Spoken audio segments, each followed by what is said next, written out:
Bersama saya Nur Zawazi Yusof dalam rentasan berita edisi 705 dan antara paparan utama. UMNO setuju digelar parti kleptokrat, kata Mahfuz. Jajaran ECRL kembali ke laluan asal. Buy Muslim First diabaikan yang salah Pakatan Harapan. Perikatan Nasional hendak ke mana dengan bahtera berasingan?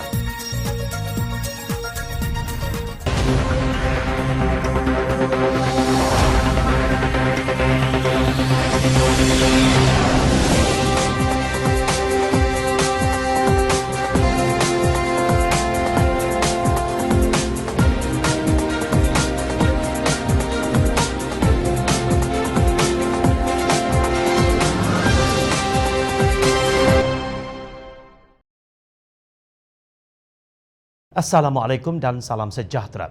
Timbalan Presiden PAS Datuk Tuan Ibrahim Tuan Man mengesahkan bahawa Muafakat Nasional bersetuju menamakan Presiden Bersatu sebagai Perdana Menteri ke-9.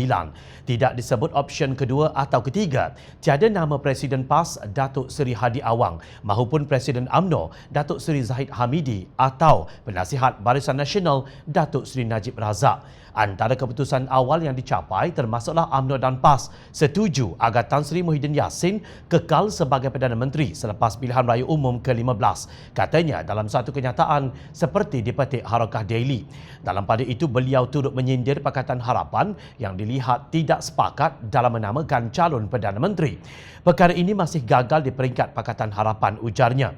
Terdahulu Setiausaha Bersama Sekretariat Muafakat Nasional Tan Sri Anwar Musa mengumumkan bahawa UMNO dan PAS bersetuju menyokong Muhyiddin sebagai calon Perdana Menteri bagi pilihan raya umum ke-15 setelah perkara itu dibincangkan dalam mesyuarat baru-baru ini.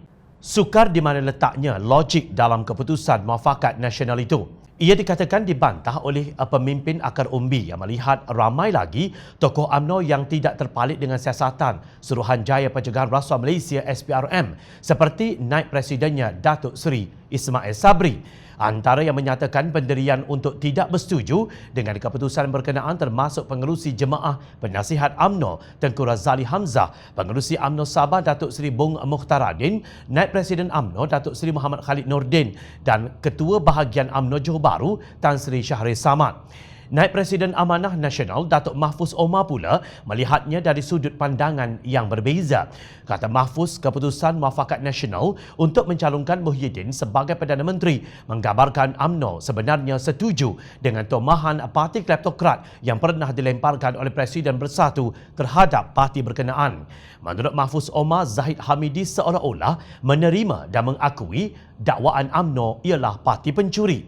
Beliau menyatakan kehairanannya kenapa Presiden UMNO boleh bersetuju mencalonkan Muhyiddin sebagai Perdana Menteri untuk pilihan raya umum ke-15 ini. Saya percaya bahawa dengan persetujuan ini menggambarkan Zahid Hamidi telah pun bersetuju dengan apa yang dilakukan Muhyiddin pada pilihan raya umum ke-14 yang lalu. Ketika itu Muhyiddin antara yang bergerak untuk menolak UMNO dan menggelarkan UMNO parti kleptokrat, iaitu parti pencuri dan penyamun yang sering diungkap beliau. Katanya dalam satu video yang dimuat naik di Facebook miliknya. Kata Mahfuz, pencalonan Muhyiddin membawa maksud UMNO menerima untuk tidak lagi menjadi parti dominan apabila kerusi-kerusi yang dimenanginya akan diagihkan sama rata dengan Bersatu.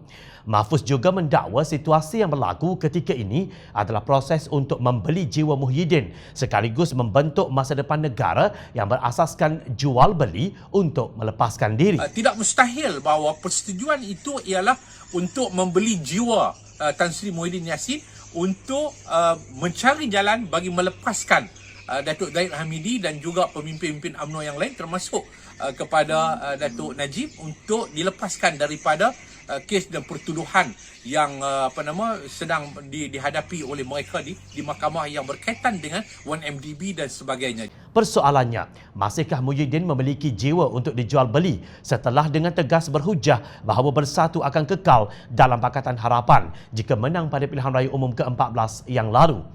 Tetapi beliau mungkir setelah rakyat memberi mandat kepada Pakatan Harapan untuk memenangi pilihan raya umum 2018. Satu cadangan telah dibuat untuk mengubah jajaran laluan kereta api Pantai Timur atau ECRL sekali lagi, lapor DH Malaysia dalam terbitan terbaharunya. Proposal itu meminta laluan untuk kembali ke penjajaran asal yang diusulkan oleh Pemerintah Barisan Nasional, kata sumber kepada mingguan itu. Kami tidak tahu betapa seriusnya rancangan itu atau apakah ia akan sampai ke Kabinet. Tetapi kami tahu ia sedang dibincangkan, kata seorang pegawai Malaysia Rail Link Sdn Bhd MRL dengan syarat tidak mahu disebutkan namanya mengikut laporan DH. Laporan yang sama juga menyatakan bahawa usul tersebut telah dibahaskan dalam mesyuarat Majlis Keselamatan Negara yang dipengerusikan oleh Perdana Menteri Tan Sri Muhyiddin Yassin baru-baru ini. Menurut mingguan itu, perubahan yang diusulkan dikatakan melibatkan Seksyen C projek berkenaan yang merupakan bahagian landasan kereta api di Lembah Kelang yang menghubungkannya dengan Pelabuhan Kelang. Menteri Pengangkutan Datuk Seri Wee Ka Siong difahamkan telah mengemukakan proposal untuk mengembalikan ECRL ke jajaran lamanya. Rancangan asal untuk projek ECRL mempunyai 24 stesen, sementara Kerajaan Pakatan Harapan telah mengurangkan jumlah menjadi 20. Pakatan Harapan telah berusaha mengurangkan kos projek mega tersebut dengan meninggalkan terowong melalui Pegunungan Titiwangsa dan meluruskan semula landasan melalui Seremban.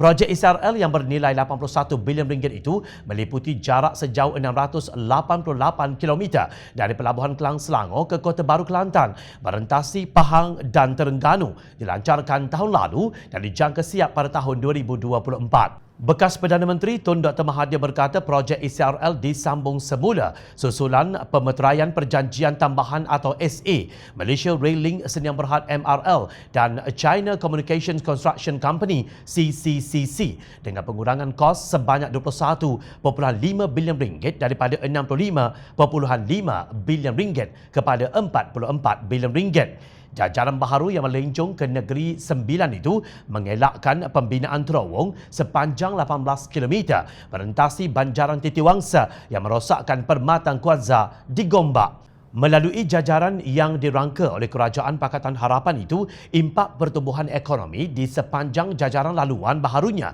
tetap dapat dinikmati penduduk setempat. Rancangan tersebut sekaligus menghalang kelompok pencari untung segera yang tamak telah membeli tanah di sepanjang laluan kereta api itu. Justru tanpa gangguan pengambilan untung oleh katal hartanah, projek kereta api yang menyambungkan Pantai Timur ke Pantai Barat yang efisien boleh menjadi kenyataan. Tiba-tiba, kita mendengar ia mungkin kembali ke laluan asal. Rancangan itu dikatakan diusulkan oleh Menteri Pengangkutan Kerajaan Tebu Atap yang kononnya seorang jurutera yang hebat. Sehebat mana jurutera ini jika di dalam fikirannya ada rancangan mahu merosakkan permatan kuarza di Gombak? Namun, Ka Siong pula dilaporkan berkata cadangan untuk mengembalikan projek ECRL balik ke jajaran asal datang daripada Menteri Besar Pahang, Datuk Wan Rosdi Wan Ismail. Tidak perlu menuduh pihak lain sebagai pencadangnya. ECRL, projek Kerajaan Persekutuan. Jika benar Kerajaan Perikatan Nasional ini mahu memenuhi permintaan logistik dan keperluan penduduk dengan lebih baik, jajaran ECRL tidak perlu diusik lagi. Perancangan pembangunan bukan untuk mengkayakan kroni tetapi demi rakyat dan negara. Atau adakah ini salah satu daripada Key Performance Indicators atau KPI Duta Khas Bertaraf Menteri Muhyiddin ke China, Datuk Seri Tiong King Seng? King Seng merupakan Presiden Parti Demokratik Progresif atau PDP Sarawak. Sekutu bukan ahli Perikatan Nasional yang perlu diambil tahu kehendaknya oleh Muhyiddin. Begitulah cara Perikatan Nasional menyelamatkan negara. Setelah menerima kritikan bahawa Kerajaan Perikatan Nasional yang dianggotai PAS tidak mampu membentangkan BMF sebagai dasar ekonomi negara, Gerakan Pembela Ummah atau Ummah tampil dengan kenyataan untuk menyelamatkan air muka Perdana Menteri Tan Sri Muhyiddin Yassin. Pengerusi Gerakan Pembela Ummah Muhammad Zai Mustafa berkata, kempen membeli produk Muslim BMF adalah agenda ummah bagi memperkasakan pembangunan ekonomi umat Islam yang telah dilancarkan pada 2 April 2019 dan 23 Julai 2019 dengan kerjasama NGO Islam. Kempen BMF ini dahulunya telah mendapat respon yang negatif daripada kerajaan pusat dan negeri yang diterajui oleh Pakatan Harapan PH yang memerintah selama 22 bulan. Walau bagaimanapun, ummah berterima kasih kepada semua pihak sama ada pertubuhan, agensi-agensi kerajaan pusat dan kerajaan negeri yang menyokong usaha berkenaan, katanya dalam satu kenyataan. Terdahulu, Ahli Jawatan Kuasa Amanah Nasional Muhammad Faiz Fazil berkata kempen BMF tidak lagi diendahkan oleh Perikatan Nasional maupun PAS. Malah dalam ucapan Perdana Menteri pada 5 Jun 2020, nampaknya kempen BMF sudah diketepikan dan digantikan dengan kempen Buy Malaysia yang serupa dengan kempen beli barangan buatan Malaysia yang digerakkan Pakatan Harapan dalam usaha mengembangkan ekonomi negara dan meningkatkan pendapatan rakyat Malaysia, katanya dalam satu kenyataan. Menurut Faiz, daripada 275 bilion ringgit nilai PRE yang diumumkan bahawa Perikatan Nasional tidak dibentangkan nilai yang telah diperuntukkan untuk kempen BMF bagi mengukuhkan daya saing perniagaan Muslim Bumiputera. Beliau menjelaskan jika diteliti, ketiga-tiga PRE itu tidak ada sebarang peruntukan atau geran khusus untuk membantu industri halal Malaysia bagi mengukuhkan operasi yang terjejas akibat wabak COVID-19. Bukan itu sahaja, kempen Buy Malaysia juga tidak mempunyai inisiatif khas untuk perniagaan Melayu Islam, kata Ahli Dewan Undangan Negeri Permatang Pasir itu.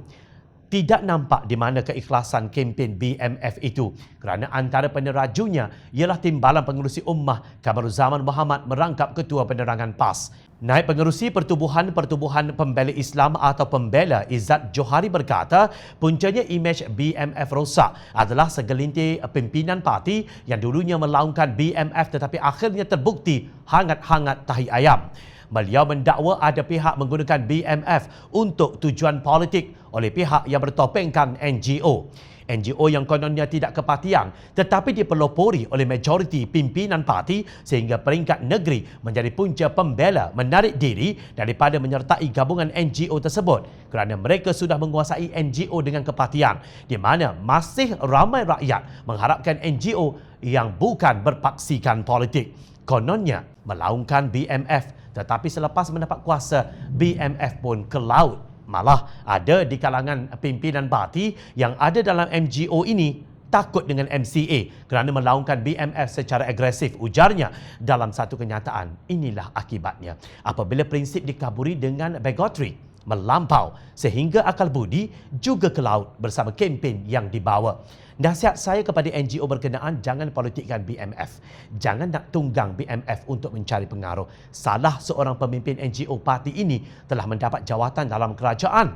Juga telah hilang taring yang dulu kononnya lantang tetapi terkepit di jaga hati. Cukuplah berpolitik sesama di kalangan politik. BMF adalah hak rakyat, bukannya hak parti yang bertopengkan NGO. Kalau nak berpolitik, jangan guna NGO, nanti rakyat keliru. Berpolitiklah secara matang. Nak sokong BMF, buktikan dan bukan sekadar slogan, ujar Izzat tanpa menyebut nama NGO yang dimaksudkan. Jom channel bersetuju bahawa BMF tidak dipolitikkan. Namun sedarlah kerajaan Perikatan Nasional sendiri yang mengabaikan BMF. Mengapa Pakatan Harapan yang dikatakan bersalah? Kalau kita kata Pakatan Harapan masih buntu kerana masih gagal menamakan calon Perdana Menteri ke-9 mereka, Perikatan Nasional pula berserabut kerana bersetuju mencalonkan Presiden Bersatu Tan Sri Muhyiddin Yassin sebagai pilihan gerombolan berkenaan. Pencalonan itu tidak selari dengan keputusan pemimpin UMNO Barisan Nasional yang enggan menggunakan simbol tunggal pada pilihan raya umum ke-15. Kini bertambah satu lagi yang tidak ada dalam Perikatan Nasional. Sebelum ini, Perikatan Nasional tidak ada mandat rakyat, tidak ada manifesto dan tidak ada rasa malu kerana bersekongkol dengan Datuk Seri Najib Tun Razak yang mempromosikan slogan "Malu apa bosku". Kini gerombolan tebuk atap atau tidak ada simbol parti untuk ditawarkan kepada pengundi pada pilihan raya umum ke-15. Pelbagai alasan yang mereka gunakan untuk menjustifikasi mengapa mereka tidak ada simbol. Minggu lalu, Timbalan Presiden UMNO Datuk Seri Muhammad Hassan dalam satu wawancara bersama UMNO Online menolak untuk parti itu menggunakan lambang tunggal bagi menghadapi pilihan raya umum ke-15. Katanya Barisan Nasional tidak bersetuju Perikatan Nasional berstanding sebagai gabungan tunggal yang menggunakan lambang baharu kerana ia perlu memberi penjelasan kepada rakyat. Alasannya, mereka tidak mempunyai masa mencukupi untuk menjelaskan kepada rakyat jika ia menggunakan lambang asing pada pilihan raya umum akan datang. Bekas Menteri Penerangan Datuk Seri Ahmad Sabri Cik pula berpendapat bukan sesuatu yang mudah untuk Barisan Nasional menggunakan logo baharu dalam pilihan raya umum akan datang. Daripada kenyataan yang simpang siur ini, sebenarnya UMNO Barisan Nasional tidak pernah percaya kepada Bersatu. UMNO Barisan Nasional, PAS dan Bersatu sedang belajar di dalam bahtera masing-masing untuk menuju ke Putrajaya. Namun, di sebalik kesepakatan untuk ke Putrajaya itu, UMNO tidak pernah lupa pengkhianatan Bersatu yang bertanding bersama Pakatan Harapan pada pilihan raya umum ke-14 yang lalu. Kemudian parti itu sanggup mengkhianati Pakatan Harapan yang telah membantunya untuk berlabuh di Putrajaya dengan menubuhkan Kerajaan Perikatan Nasional. Malah pada pilihan raya umum ke-14 yang lalu, semua parti dalam Pakatan Harapan bersetuju bertanding dengan menggunakan logo keadilan. Bersatu bertanding 52 kerusi dan menang 12 kerusi, iaitu 23%. Di peringkat Dewan Undangan Negeri pula, Bersatu bertanding 102 kerusi dan menang 22 kerusi, iaitu 21.5%. Setakat itu sahajalah prestasi Bersatu yang dipercayai oleh Pakatan Harapan sehingga pengerusinya Tun Dr. Mahathir Mohamad dipilih sebagai Perdana Menteri sementara. Pada pilihan raya umum ke-14 lalu, Barisan Nasional mendapat kira-kira 4 juta undi. Hampir 2/3 daripada undi tersebut datang dari UMNO. Justru UMNO merasa lebih selamat jika parti itu terus menggunakan logo Barisan Nasional. Lagipun UMNO Barisan Nasional tidak pernah mengiktiraf Perikatan Nasional. Pemimpin UMNO belajar daripada pengkhianatan pemimpin Bersatu. Menyerahkan kerusi Perdana Menteri kepada Bersatu ibarat satu teaser dalam wayang UMNO Bersatu. Kandungan cerita dalam wayang itu berlainan dan dibawa oleh bahtera masing-masing. Penamatnya mungkin jauh berbeza dengan teaser yang dipertontonkan. Mustahil UMNO rela mengalah dengan Bersatu. Tak percaya? Jom kita bersama rakyat untuk memerhati. Teruskan melayari kami di Jom Channel untuk mendapatkan berita politik tanah air. Saya Zawaz Yusof. Terima kasih untuk perhatian dan penilaian anda. Assalamualaikum. Salam sejahtera. Jumpa lagi.